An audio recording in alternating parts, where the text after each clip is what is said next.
Look at the two of you. Your necks are bent like fishing hooks, and your spines are gonna look like pretzels by the time you're 30. Tech neck, they call it.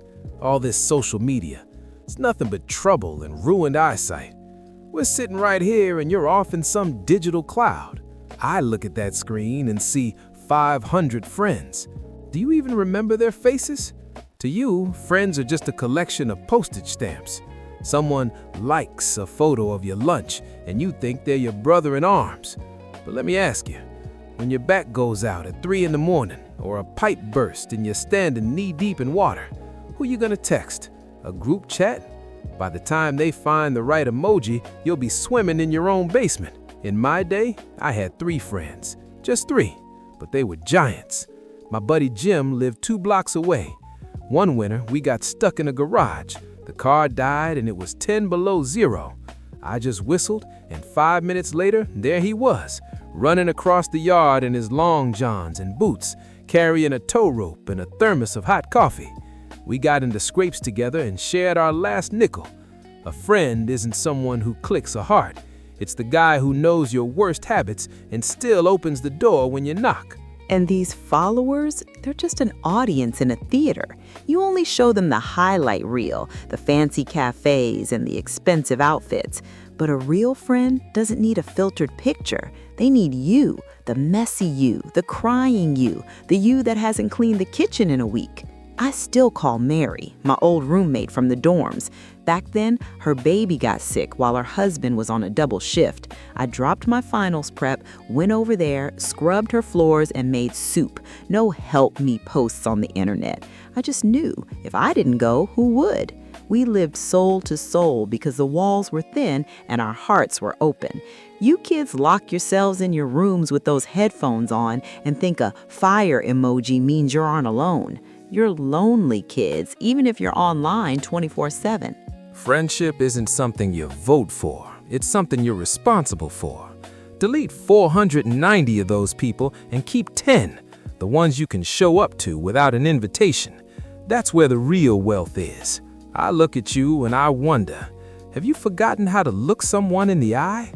In my day, if you liked a girl, you'd walk 3 blocks behind her, sweating, rehearsing words in your head so you didn't sound like a total moron when you finally spoke. Now, you swipe a finger like you're ordering off a dollar menu.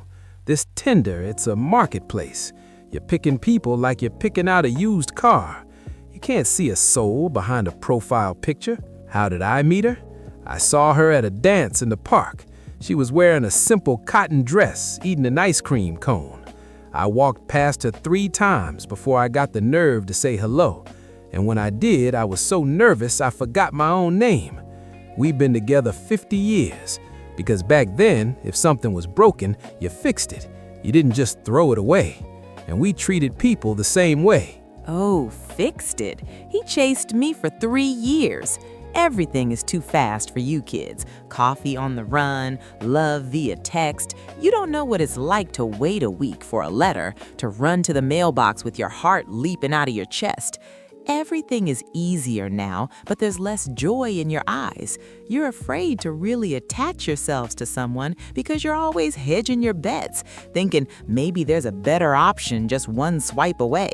You have too many choices and no one to choose. We had no choice. We had destiny.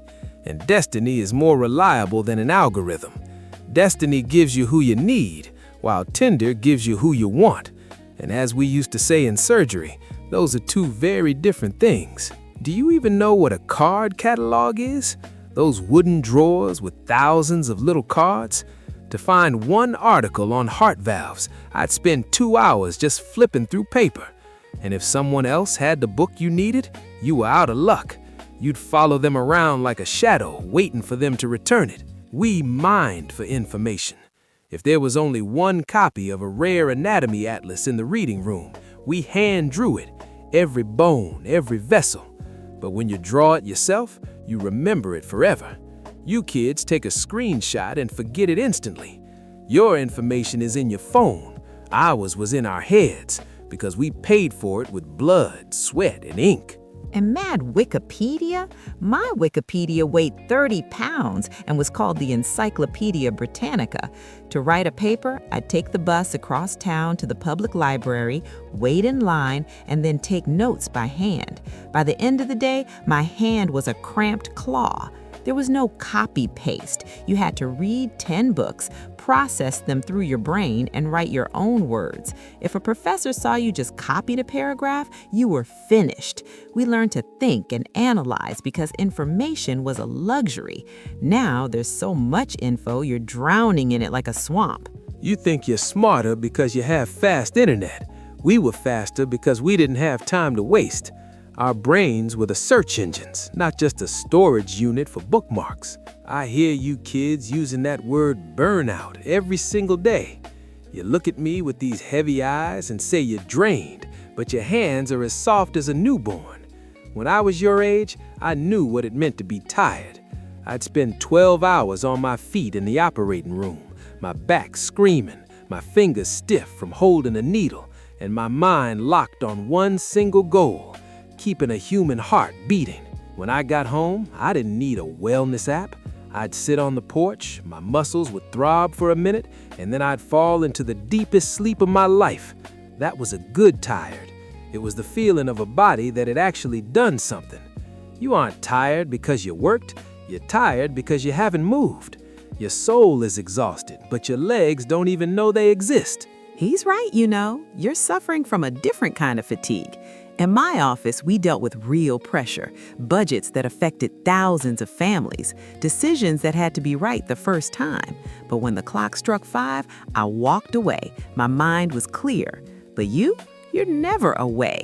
You sit there all day, scrolling through 1,000 lives that aren't yours, watching people you don't know succeed at things you're not doing. Your brain is like a television with all the channels on at once, 24/7. Of course you're burnt out. You're trying to process the whole world through a 5-inch screen while sitting in a chair. It's a trick of the mind. You feel like you've run a marathon because your brain has seen so much, but your heart rate hasn't even gone up. You're starving for real action. Go mow the lawn. Go for a walk until your lungs actually have to work. You'll find that a tired body is the best cure for a burnout mind. You're trading your mental peace for digital noise. We had quiet. Even in the busiest government offices, there was a moment of silence when you put the phone down. You've lost the silence, and that's why you're so exhausted. You aren't overworked, kids. You're overstimulated.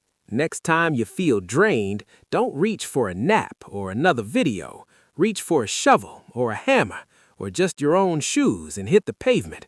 Learn the difference between the exhaustion of a life well lived and the exhaustion of a life well scrolled. One makes you stronger. The other just makes you old before your time.